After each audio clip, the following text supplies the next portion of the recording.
말씀 보겠습니다. 하나님 말씀은 베드로 후서 2장 1절로 3절 말씀입니다. 신약성경 384면에 있습니다. 베드로 후서 2장 1절로 3절 말씀입니다. 한 절씩 교독하겠습니다. 그러나 백성 가운데 또한 거짓 선지자들이 일어났었나니 이와 같이 너희 중에도 거짓 선생들이 있으리라. 그들은 멸망하게 할 이단을 가만히 끌어들여 자기들을 사신 주를 부인하고 임박한 멸망을 스스로 취하는 자들이라.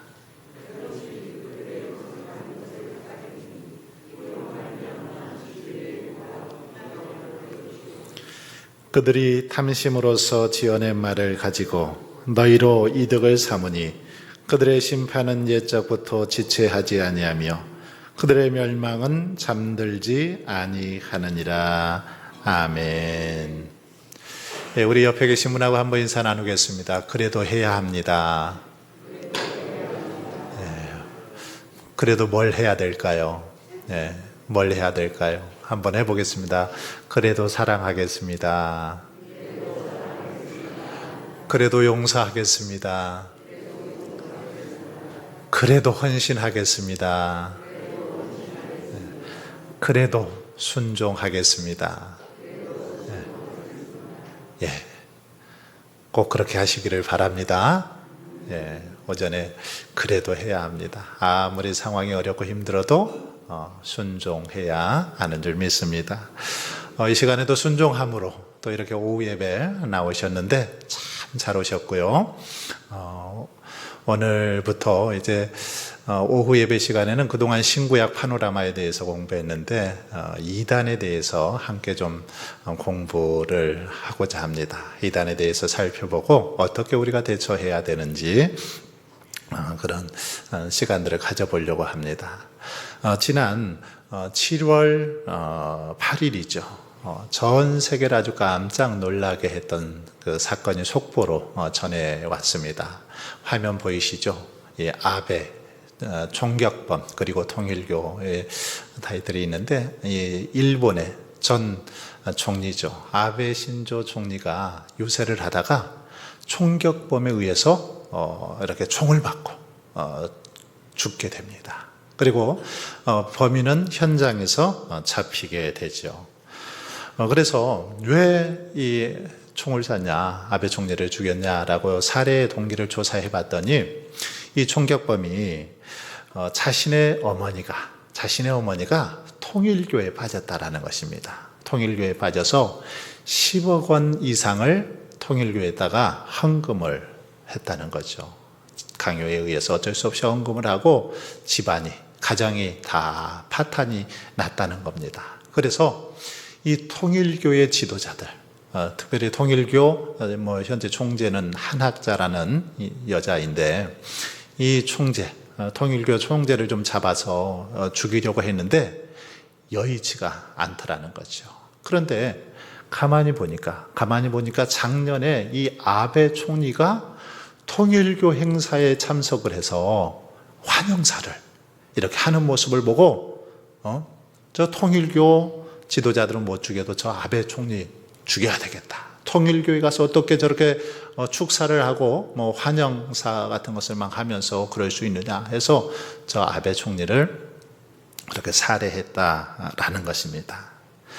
MBC에서는 이런 사실을 토대로 해서 8월 30일 화요일 저녁에 PD수첩에서 저 제목으로 아베 그리고 총격범 그리고 통일교라는 주제를 가지고 PD수첩에서 통일교의 민낯을 이렇게 보여줬던 것을 볼 수 있습니다.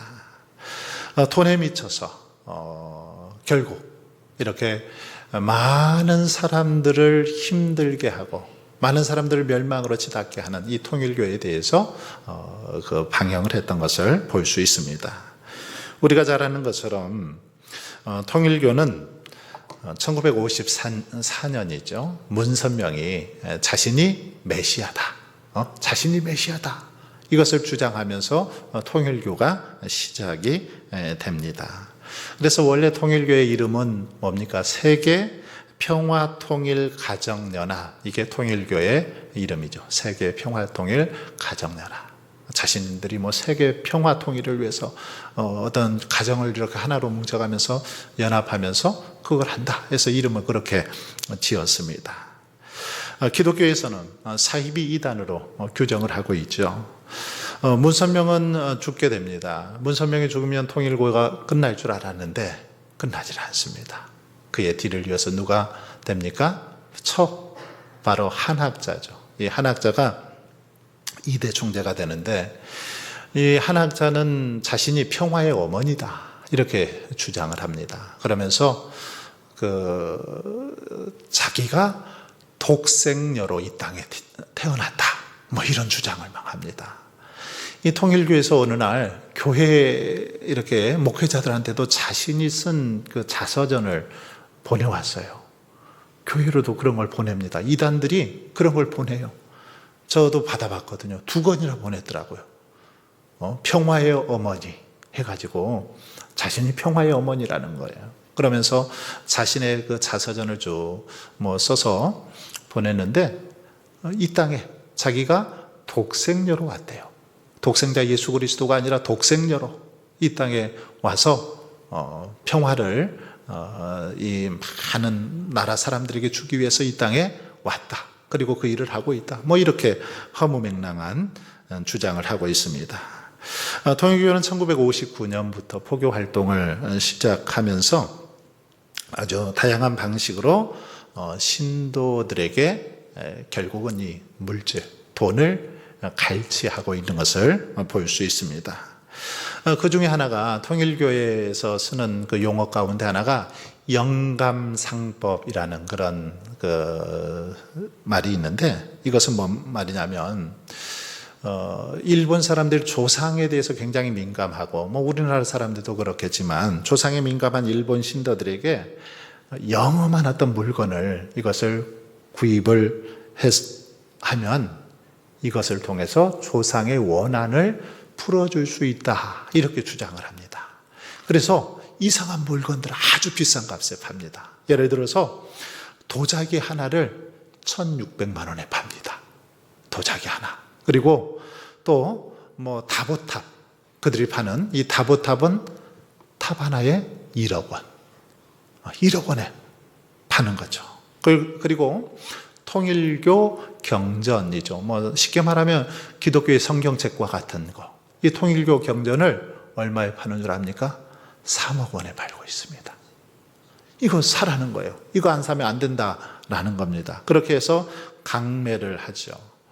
이런 방식으로 이제 물건을 팔다가 이게 잘 안 되고 문제가 되자 요즘은 이 통일교의 성지입니다. 우리나라에 있습니다. 바로 청평에 있는데, 이 청평까지 와서 조상의 원한을 풀어주는 제사를 지내고 또 영혼 결혼식 같은 것을 하도록 해서 신도들의 돈을 그렇게 계속해서 갈취하고 있는 것을 볼 수 있습니다.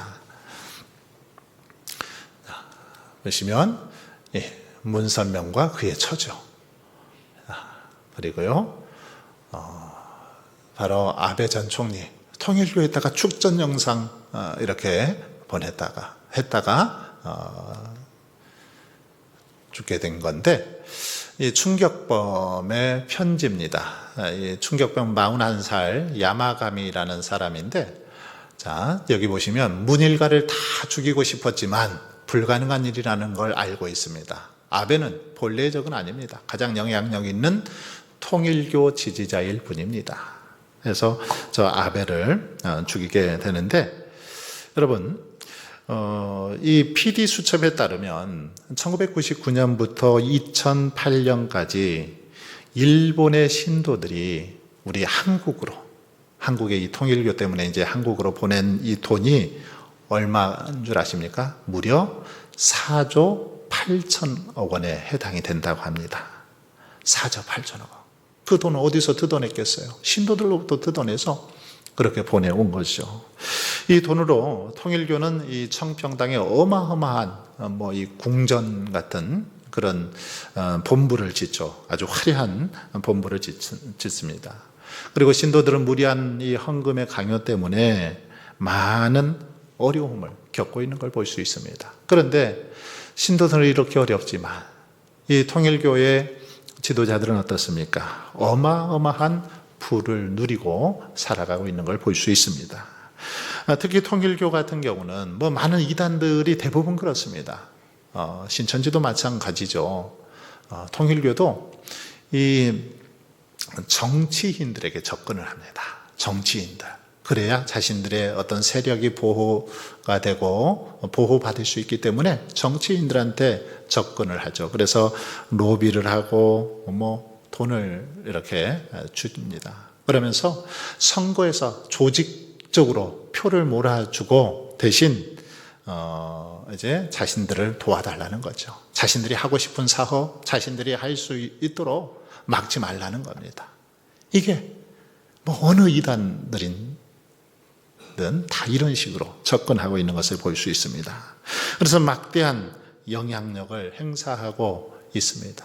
그러니 뭐 직접 이렇게 정치인들이 나서서 이단들을 그냥 어떻게든지 폐쇄하든지 제명시켜버리면 좋은데 이게 안 됩니다. 왜요? 자기들도 다 돈을 받아먹고 직접적인 어떤 연관이 되어 있기 때문에 그러지를 못하더라는 겁니다.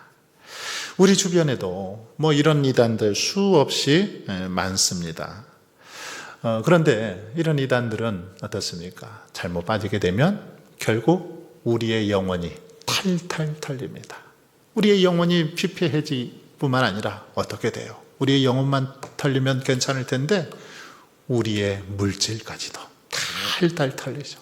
가정도 풍비박산이 나는 것을 볼 수 있습니다. 잘못된 이단에 빠지게 되면 그런 어려움을 겪는 경우들이 허다하죠. 자칫 이들의 유혹에 빠졌다가는 정말 그 인생이 그냥 패가 망신하는 경우들이 얼마나 많은지 모릅니다. 그래서 앞으로 어떤 말씀을 가지고 함께 이렇게 은혜를 나눌까 하다가 오후 예배 시간에는 틈나는 대로 이단에 대해서 한번 쭉 좀 살펴보면 좋겠다 하는 바람을 가지고 오늘부터 그렇게 말씀을 전하고자 합니다. 여러분, 우리 주변에 많은 이단들이 있는데 어떤 이단들이 있습니까? 특별히 바로 이 경계에 대둔산 넘어가면 JMS가 있죠. 정명석이라는 JMS 이단이 있는데 JMS 이단은 좀 다음에 살펴보고 신천지가 한국교회 안에 굉장히 많은 문제를 야기하기 때문에 신천지에 대해서 좀 살펴본 다음에 JMS도 살펴보고 주변에 있는 이단들 살펴보면서 그렇게 말씀을 나누고자 합니다. 먼저 오늘은 이단의 좀 정의에 대해서 한번 생각해보고 이단들의 특징이 뭔지 또 어떻게 대처해야 하는지에 대해서 오늘은 나누도록 하겠습니다. 여러분, 이단이 뭡니까? 이단은 이 한자로 보면 달을 이 끝단이라는 끝단자를 씁니다. 끝이 다르다라는 겁니다. 쉽게 말하면 처음은 같습니다. 이단들은 우리처럼 똑같이 성경도 보고 예배도 드리죠. 신앙생활 합니다. 그런데 끝이 다릅니다. 종말의 부분이 다르죠. 결과가 달리 이렇게 나타나는 것을 볼 수 있습니다. 이단은 이 사전의 그 정의를 보면 그렇게 써 있어요. 정통의 가르침에 어긋나는 교의나 교파를 적대하여 이르는 말. 정통의 가르침, 정통적인 어떤 이 가르침에서 벗어나서 다른 어떤 가르침을 주고 있는 걸 이단이라고 말할 수 있습니다. 다시 말하면 기독교의 신앙 기본 그런 교리들이 있죠. 즉 뭐 하나님에 대해서 예수 그리스도 성령님 삼위일체 또는 성경이나 교회 구원에 대한 이런 여러 가지 교리들이 있는데 이 교리 중에 어느 하나라도 부인하거나 또 현저하게 왜곡을 시키면은 이단이라는 것입니다. 하나님에 대해서도 그들도 믿습니다. 그런데 하나님에 대해서 잘못 가르치고 왜곡하더라는 겁니다. 이걸 이단이라고 합니다. 사이비는 어떻습니까? 사이비는 말 그대로 진짜처럼 보이지만 가짜가 사이비 아닙니까? 겉으로 보이기에는 정상적인 종교 같습니다. 그런데 본질은 완전히 다른 거, 이것을 사이비라고 말합니다. 사이비는 그러니까 종교라고도 말할 수 없죠. 사이비는 기독교 또는 어떤 이런 다른 종교, 불교, 기독교가 있고 불교가 있고 천주교가 있다 한다면 이 이단들은 기독교의 이단이 있고 불교의 이단이 있고 천주교의 이단이 있습니다. 조금씩 거기서 벗어난 걸 이단이라고 한다면 이 사이비는 비슷하지만 전혀 불교라고 할 수 없고 기독교라고 할 수 없는 그런 집단을 사이비라고 말하죠. 대부분의 그리고 그런 특징을 가지고 있는데 조금 더 좀 정리를 해보면 이단은 예수님을 믿지만 잘못 믿는 자들을 이단이라고 그렇게 쉽게 좀 정리해 볼 수 있습니다. 그리고 사이비는 아예 기독교와는 본질적으로 다른 그런 집단을 사이비다라고 말할 수 있죠. 대부분의 이단들 여러 가지 특징들을 가지고 있습니다. 공통적인 특징들이 있는데 여러분들이 오늘 이것을 잘 들으셔야 합니다. 자, 몇 가지 아주 중요한 특징들이 있습니다. 이단들의 특징이에요. 저 사람들이 이단인가 아닌가 이것을 잘 들으면 여러분들이 구분할 수 있습니다. 자, 이단들의 특징 첫 번째입니다. 한번 1번 같이 한번 읽어볼까요? 시작. 예, 일반 교회 바로 우리 교회들이죠. 지금까지 있는 기존에 이렇게 있는 기성교회들, 일반 교회들을 적대시하는 게 이단들의 특징 가운데 하나이죠. 이단에 속한 자들은 기성교회는 진리가 아니다, 기성교회는 구원이 없다 그러면서 뭐라고 말합니까? 오직 자기들 안에만 구원이 있다라고 강조합니다. 일반 교회들 거기 다녀서는 구원받을 수 없다라고 그렇게 주장을 합니다. 그러면서 온갖 이 교회에 대해서 비판을 이렇게 일삼는 걸 볼 수 있습니다. 교회 목회자들을 비판하고 교회의 어떤 조직을 비판하고 제도를 비판하고 계속해서 이 교회를 무너뜨리려고 비판하고 있는 아주 교회를 적대시하는 게 이단들의 가장 큰 특징 가운데 하나더라는 거죠. 물론 교회가 이렇게 다 잘하는 거 아니죠. 문제 있습니다. 시인합니다. 문제 있는 거. 목회자들로서 문제를 가지고 있는 부분들도 있죠. 교회 안에 제도적으로 좀 이렇게 문제시 되는 부분들도 있습니다. 그러나 모든 교회가 다 그런 것만은 또 아니죠. 그런데도 불구하고 모두가 다 그런 것처럼, 그리고 교회 안에는 절대 구원이 없는 것처럼 이야기하면서 오직 자기들만 구원받고 자기들만 진짜고 자기들만 옳다 이렇게 주장하는 사람들 다 이단들입니다. 대부분의 이단들 다 이런 주장들을 하고 있다라는 거죠. 교회 전체를 다 싸잡아서 교회는 다 썩었다, 잘못된 길로 간다 라고 그렇게 비판하는 자들을 볼 수 있습니다. 그러니까 이런 자들 우리는 조심해서 이렇게 보아야 될 것입니다. 교회에 대해서 비판하는 거 겸허하게 받아들이기는 하지만 그런 식으로 계속해서 온갖 수단과 방법을 가리지 않고 교회를 싸잡아서 비판한다면 그 사람의 좀 사상이 의심스러운 거죠. 뭔가 있는 겁니다. 자, 두 번째는 같이 한번 읽어볼까요? 신학과 교리를 무시합니다. 예, 신학.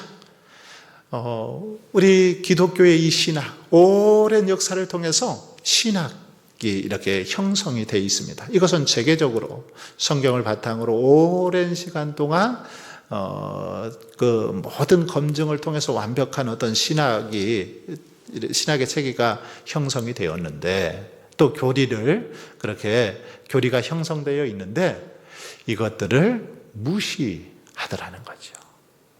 이단들의 특징입니다. 그래서 일반 교회 목회자들이 나온 신학교 나올 필요 없어. 그런 신학교 나와봤자 아무 필요 없어. 자기들이 만든 신학교를 나오고 거기서 공부해야 돼. 이렇게 주장을 하는 겁니다. 뿐만 아니라 모든 교리를 무시합니다. 예를 들어서 우리 기독교의 가장 중요한 교리의 핵심, 이 압축물이 뭐냐면 사도신경입니다. 사도신경은 성경 안에 있는 이 교리를 요약하고 또 요약해서 아주 핵심 내용들만은 딱 압축해 놓은 게 사도신경이죠. 사도들의 신앙 고백문인데, 이 사도신경을 부인하죠. 신천지 한번 가보셨나요? 신천지에서는 사도신경 암송하지 않습니다. 애우질 않습니다. 무시하는 거죠. 부인하는 겁니다. 이 기독교의 교리, 기독교의 어떤 핵심 내용들을 부정하는 겁니다. 자, 그리고요, 뭐라고 말하냐면 이들은 그렇게 말합니다. 이렇게 신학도 다 무시하고 교리도 무시하면서 직통계시를 받았다고 주장을 합니다. 주로 이단들이 그렇죠. 나는 하나님께서 내게 직접 말씀하셔서 내가 하나님으로부터 직접 이런 계시를 받아서 이게 진짜야. 뭐 이런 식으로 주장하더라는 겁니다. 그래서 그들은 어떤 요한계시록을 또 이단들은 많이 이렇게 가지고 하는 걸 볼 수 있는데, 요한계시록의 내용들을 자신들이 직통계시를 받았다고 하면서 그 받은 계시로 자기들 마음대로 막 해석을 하는 겁니다. 풀어나가는 것이죠. 자, 그리고요, 세 번째 한번 보겠습니다. 시작. 네, 이단들은 성경을 편협하게 해석하는 걸 볼 수 있습니다. 누구나 성경을 통해서 어떤 깨달음을 얻을 수 있죠.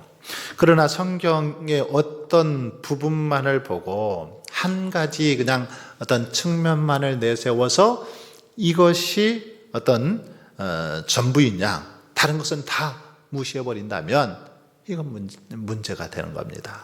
성경은 내용이 워낙 방대하다 보니까 코에 걸면 코걸이가 될 수도 있고 귀에 걸면 귀걸이가 될 수 있습니다. 예를 들어서 A라는 입장을 쭉 성경을 통해서 정리를 하고 싶으면 충분히 할 수 있습니다. 또 B라는 측면에 대해서 쭉 설명을 하려면 가능하죠. 예를 들면은 교회 안에서 우리 기독교는 좀 술, 담배 하는 것을 금하고 있지만, 예를 들어서 술, 담배 먹어도 된다. 이것에 대해서 쭉 성경을 이렇게 필요한 부분만 따와서 정리를 하다 보면 먹어도 괜찮네. 그렇게 말할 수도 있고, 아니야, 먹어서는 절대 안 돼.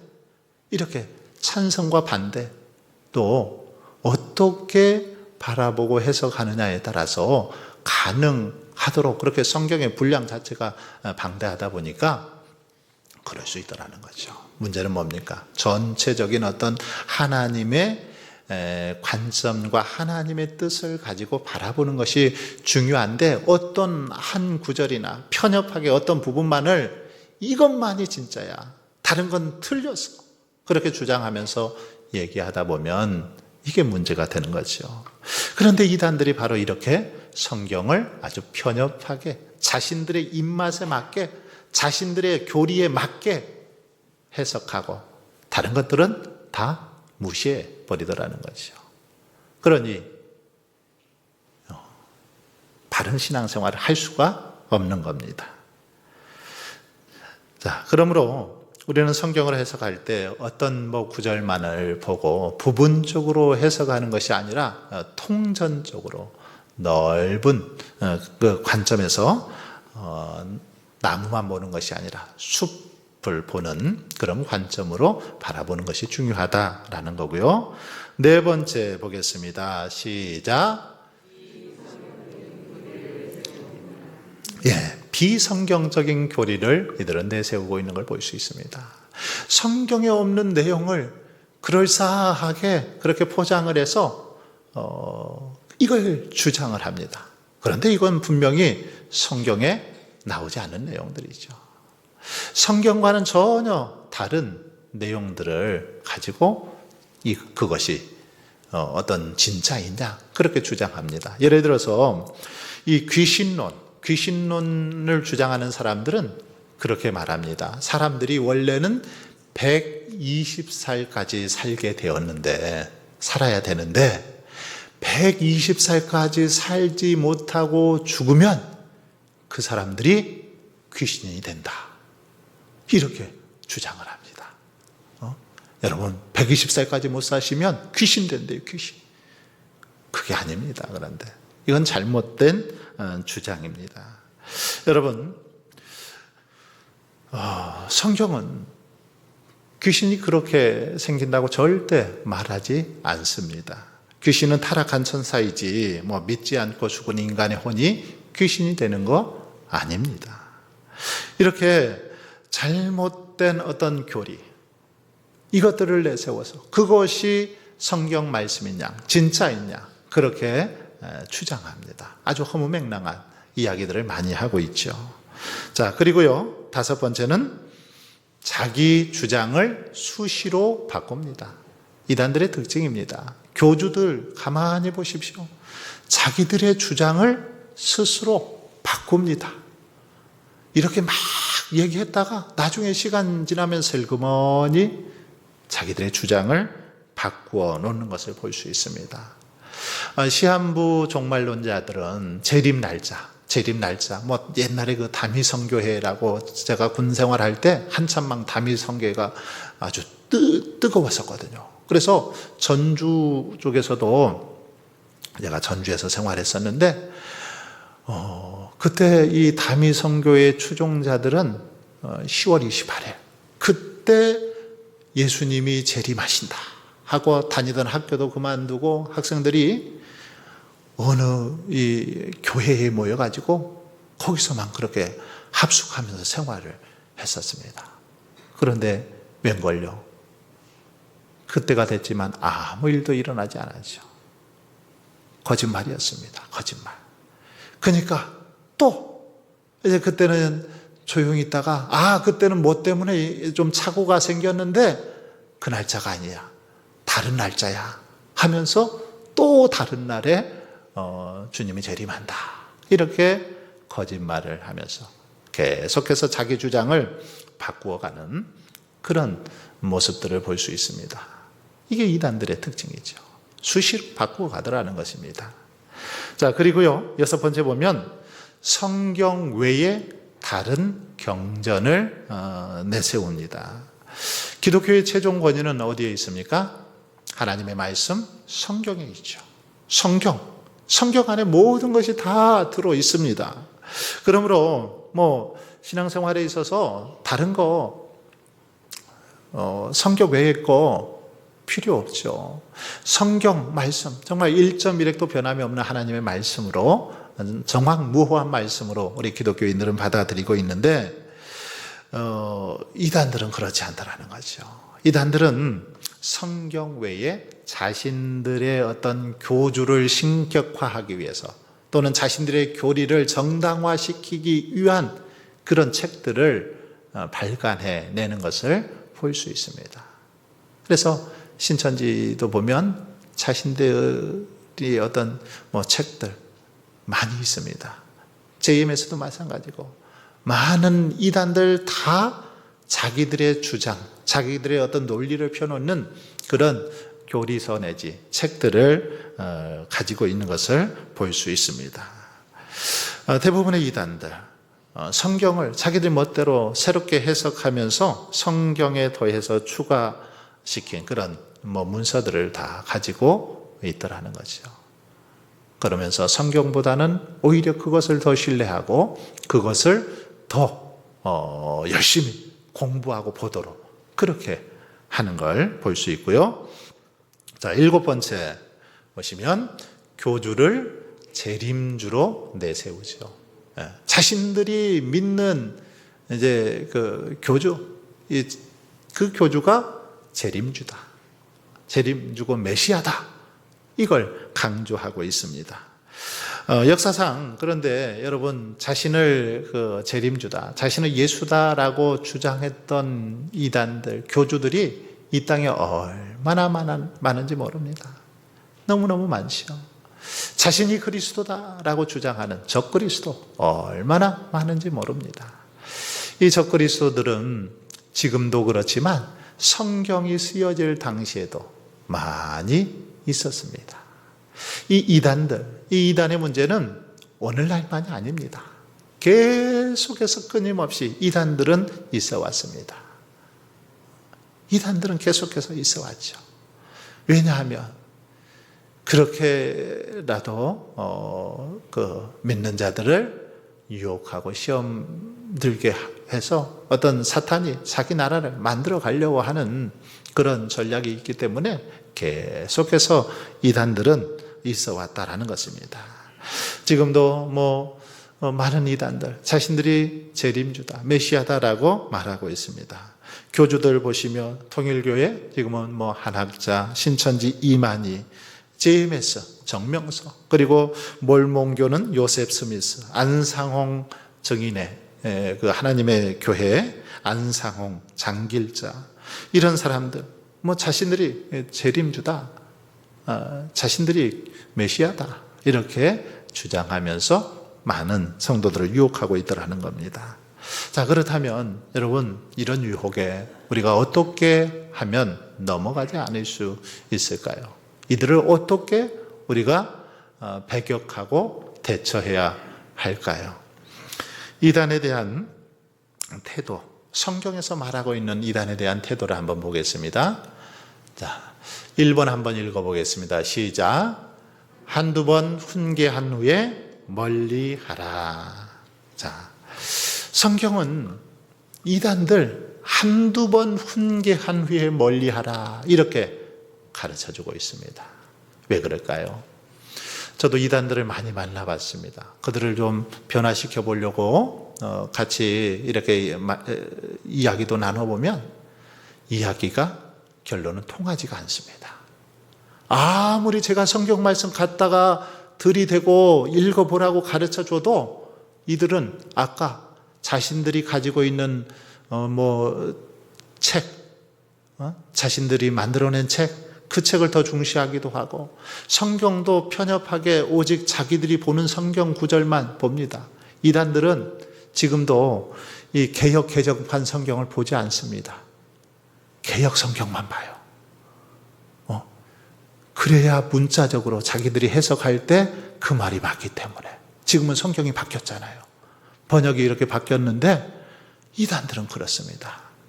그러니까 이단들하고 계속해서 이야기해봤자 그들이 우리가 틀렸군요, 당신 말이 맞습니다, 목사님 말씀이 맞습니다 하고 이렇게 인정하고 받아들여야 되는데 절대로 그렇지 않습니다.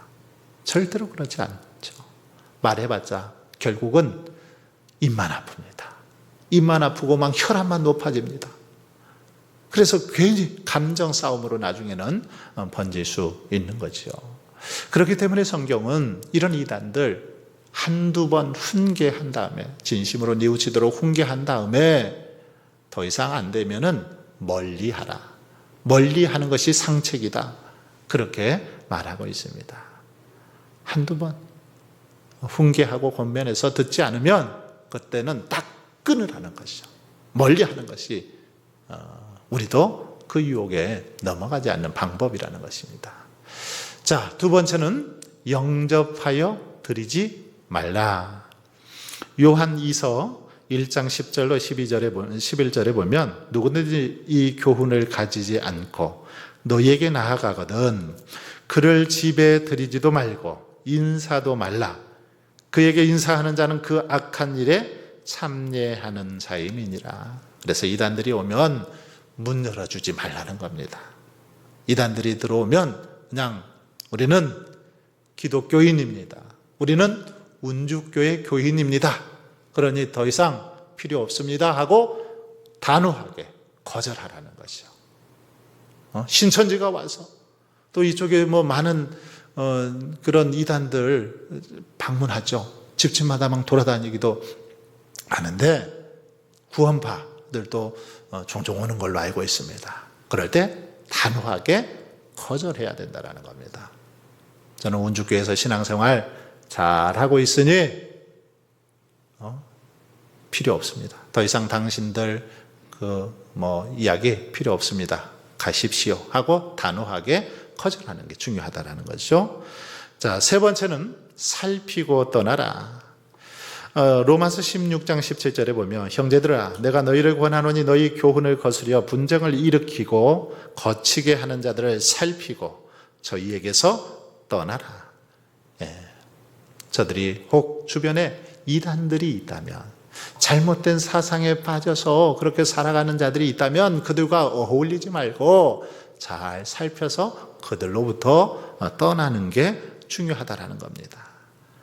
같이 어울리다 보면 그들의 유혹에 넘어갈 수 있습니다. 이단들 얼마나 열심히 성경을 공부하는지 모르지요. 여호와 증인들 얼마나 성경을 달달달 외우고 공부하는지 여러분들이 여호와 증인하고 한번 성경 암송이나 이렇게 공부에 대해서 내용에 대해서 시험을 보면 여러분들이 못 이깁니다. 그러니까 그들과 같이 있다가는 그들 유혹에 넘어갈 수 있으니까 살펴서 저들은 잘못된 신앙을 가지고 있다 생각이 되면 떠나라는 거죠. 떠나야 된다는 것입니다. 네 번째는 일깨어 경계하라 이렇게 말하고 있습니다. 그러므로 사도행전 20장 31절에 보면 그러므로 너희가 일깨어 내가 3년이나 밤낮 쉬지 않고 눈물로 각 사람을 훈계하던 것을 기억하라 했는데 늘 깨어서 경계해야 된다는 것입니다. 이단들은 요즘 얼마나 교활하게 우리들을 유혹하는지 모릅니다. 특별히 젊은 사람들, 이단들은 젊은 사람들을 또 많이 공략합니다. 많이 공략하는데 온갖 방법을 다 동원해서 우리 젊은 사람들을 유혹합니다.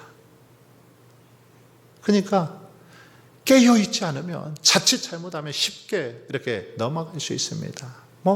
온갖 것을 다 이렇게 가장해서 접근해 오죠. 직업을 알선해 준다고 하고 어떤 취미생활 같이 이렇게 해준다고 하면서 하고 여러 가지 수단과 방법을 가리지 않고 그렇게 유혹하는 것을 볼 수 있고요. 자, 다섯 번째는 시험하여 거짓을 드러내라 했는데 이것은 여러분들 수준에서 하시기가 쉽지 않습니다. 그러니까 이건 넘어갔으면 좋겠습니다. 그래서 그들 대부분은 이렇게 몇 가지 물어보고 이렇게 하면은 저 사람이 이단인지 아닌지 알 수 있죠. 그래서 시험하여 거짓을 드러내라 했는데 이것은 제가 여러분들에게 요구하지는 않겠습니다. 자, 여섯 번째 보면 미혹당하지 않도록 조심하라. 늘 조심하는 게 중요하다라는 것입니다. 우리들이 먼저 늘 조심해야 되는 거죠. 경계해야 되는 겁니다. 깨어 있어야 되는 겁니다. 여러분, 지난번에 제가 그런 말씀을 한번 들었습니다. 진짜와 가짜를 구분할 수 있는 가장 좋은 방법이 뭔 줄 압니까? 진짜를 계속해서 진짜를 이렇게 간직하고 보고 있는 거죠. 그래서 은행원들은 처음에 이제 시험을 봐서 은행 직원이 되면 지폐가 가짜인지 진짜인지를 위조 지폐 이거 확인을 해야 되지 않습니까? 그런데 위조 지폐인지 아닌지를 감별할 수 있도록 하는 훈련은 계속해서 진짜 돈을 만져보게 하는 겁니다. 진짜 돈을 계속 만져보고 또 이렇게 만져도 보고 뭐 쳐다보고 계속 하다 보면 나중에 가짜를 딱 봤을 때 어떨까요? 바로 알게 되죠. 계속해서 진짜를 가지고 놀다 보면 가짜가 바로 구분이 되는 겁니다. 신앙도 우리들이 진짜 안에, 진리 안에 서 있으면 이단들 바로 구분이 됩니다. 그렇죠. 근데 우리들이 바로 서 있지 못하고 왔다 갔다 하다 보면 이단들의 유혹에도 넘어가는 겁니다. 구분하지 못하는 거죠. 그러므로 우리가 무엇보다 이 이단들, 우리를 시험하고 유혹하고 우리의 영혼을 피폐하게 하는 이런 이단들로부터 건강한 정말 신앙생활을 하고 승리할 수 있는 신앙생활을 할 수 있는 비결, 늘 진리 안에 서는 것입니다. 진리의 말씀 가운데 굳게 설 때 우리는 흔들리지 아니하고 믿음 안에서 승리하게 될 줄 믿습니다. 바라기는 저와 여러분이 날마다 진리의 말씀 안에 굳게 서서 분별의 능력을 가지고 믿음 안에서 복된 삶을 살아갈 수 있길 주의 이름으로 축원합니다.